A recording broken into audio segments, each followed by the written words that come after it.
Raksa, kejayaan naga biru malam itu. Bulan menggantung tinggi di langit, memancarkan sinar pucat yang menyelimuti puncak bukit. Di bawah sinar itu, Raksa duduk bersila di atas batu hitam, merasakan hembusan angin malam yang dingin menusuk. Di hadapannya, Resi Pancalima berdiri tegap, jubahnya berkibar pelan tertiup angin gunung. Raksa, dengarkan baik-baik. Malam ini kau akan memulai perjalananmu. Namun bukan perjalanan biasa. Ini adalah perjalanan menuju kesadaran sejati. Raksa mengangguk. Saya siap, Guru. Resi Pancalima tersenyum tipis. Kau bukanlah manusia biasa. Darah yang mengalir dalam tubuhmu bukan hanya darah manusia, tapi darah makhluk yang telah lama tersembunyi dalam legenda. Naga biru yang tertidur akan segera bangkit. Raksa mengerutkan kening. Ia sudah sering mendengar namanya dikaitkan dengan naga biru. Tapi apa artinya? Apa yang sebenarnya bersemayam di dalam dirinya? Resi Pancalima melangkah mendekat. Malam ini, aku tidak akan mengajarimu jurus-jurus seperti murid biasa. Itu percuma. Karena begitu waktunya tiba, pembimbing sejati dalam tubuhmu akan membimbingmu sendiri. Aku hanya akan mengajarimu satu hal, cara mengendalikan energi. Raksa menatapnya penuh kebingungan. Energi. Resi Pancalima duduk bersila di hadapan Raksa. Setiap makhluk hidup memiliki energi, tetapi hanya sedikit yang bisa merasakannya, apalagi mengendalikannya. Bagimu, energi bukan sekadar kekuatan. Ini adalah bagian dari jiwamu. Resi mengulurkan tangan. Jari-jarinya membentuk segel aneh di udara. Seketika, angin di sekitar mereka berubah. Udara yang semula tenang kini terasa berdenyut, seolah memiliki nyawa sendiri. Raksa bisa merasakan sesuatu, seperti aliran halus yang tak terlihat, mengitari tubuhnya. Ini adalah energi alam. Kau harus belajar mengumpulkannya dan menyalurkannya dengan benar. Tutuplah matamu, dan rasakan. Raksa memejamkan mata. Hening. Awalnya, ia tidak merasakan apapun. Namun perlahan, ia menyadari sesuatu. Angin yang berbisik, embun yang bergetar, tanah yang bernafas. Semuanya memiliki denyut. Semuanya memiliki energi. Sekarang, kumpulkan energi itu. Arahkan ke pusat tubuhmu. Ke titik-titik yang tersembunyi di dalam dirimu. Raksa mencoba. Ia menarik napas dalam-dalam. Namun tiba-tiba, duar, tubuhnya tersentak. Dada Raksa terasa sesak. Seolah ada sesuatu yang bangkit dari dalam dirinya. Ia membuka mata terkejut. Dari sela-sela jari tangannya, muncul kilatan cahaya biru yang berputar liar. Guru, apa yang terjadi? Resi Pancalima tetap tenang. Itu adalah kekuatanmu sendiri, Raksa. Kekuatan yang selama ini tertidur. Tapi, aku tidak bisa mengendalikannya. Kilatan cahaya semakin kuat. Tubuh Raksa gemetar. Terlalu cepat.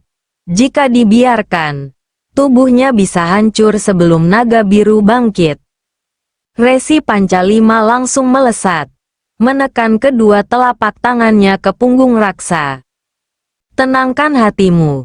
Jangan melawan. Biarkan energi itu mengalir seperti air, bukan seperti api yang mengamuk.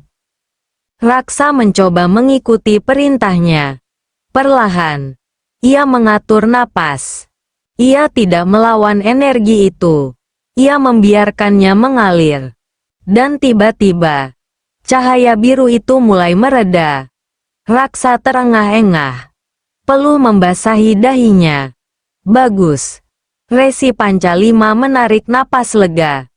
Tapi ini baru awal. Raksa, ini hanya permulaan dari kekuatan sejati yang kau miliki. Raksa menatap kedua telapak tangannya. Masih ada sisa cahaya biru yang berdenyut di sana. Seperti jantung yang berdetak.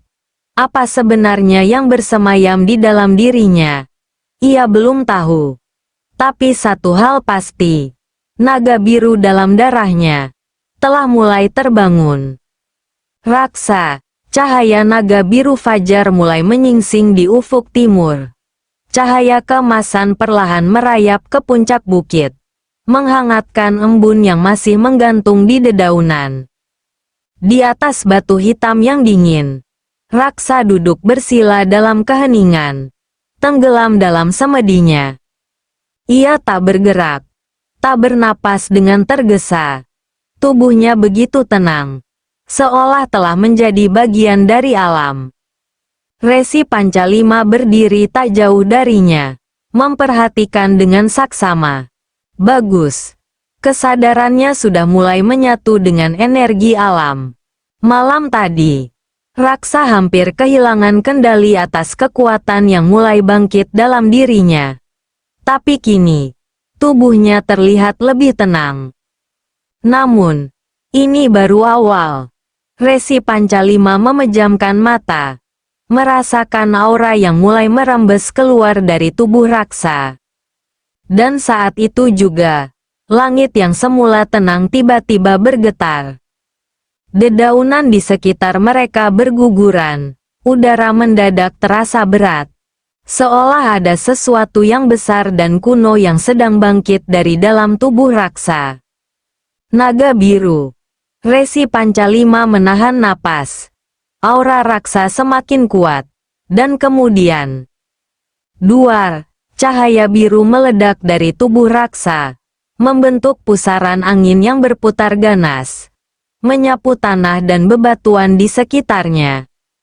Di dalam pusaran itu, Raksa masih duduk bersila, tak bergerak. Tapi di belakangnya, sosok raksasa mulai terbentuk. Sosok seekor naga, dengan sisik biru berkilauan, dan mata yang menyala seperti bintang. Ini bukan sembarang energi. Ini adalah kesadaran naga yang mulai bangkit.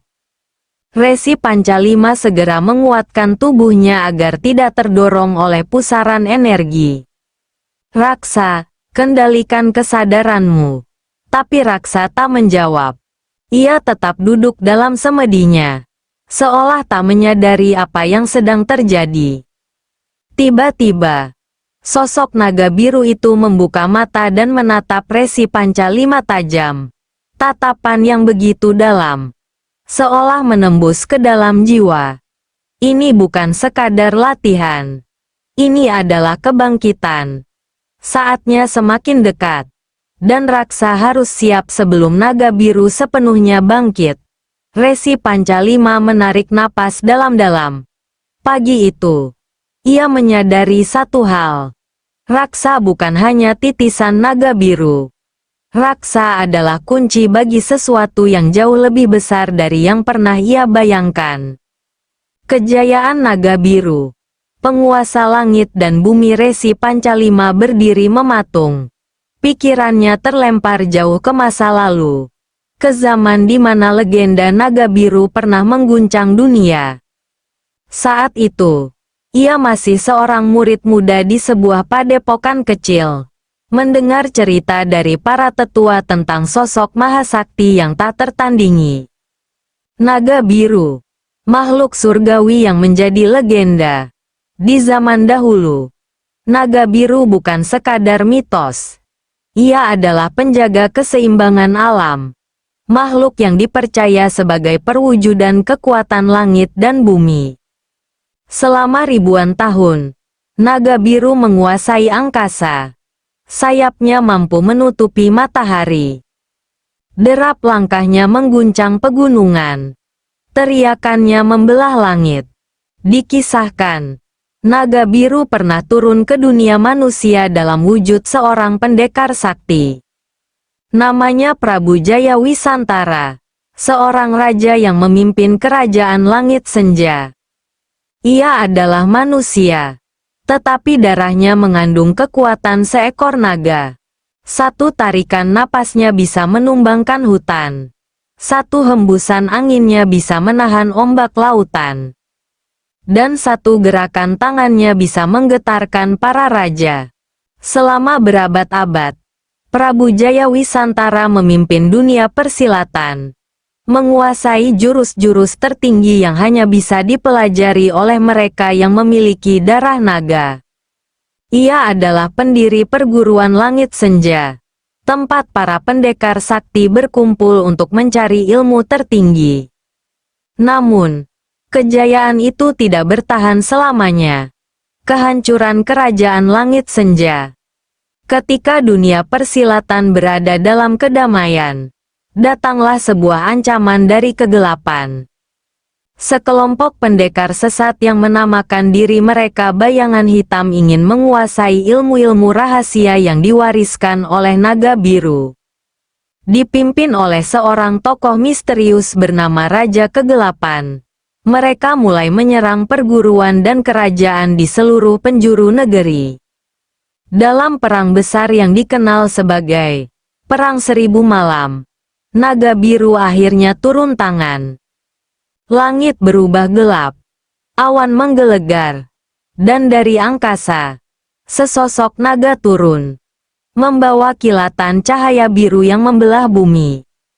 Dalam pertempuran terakhir, Prabu Jaya Wisantara bertarung melawan Raja Kegelapan di puncak Gunung Surya Mandala.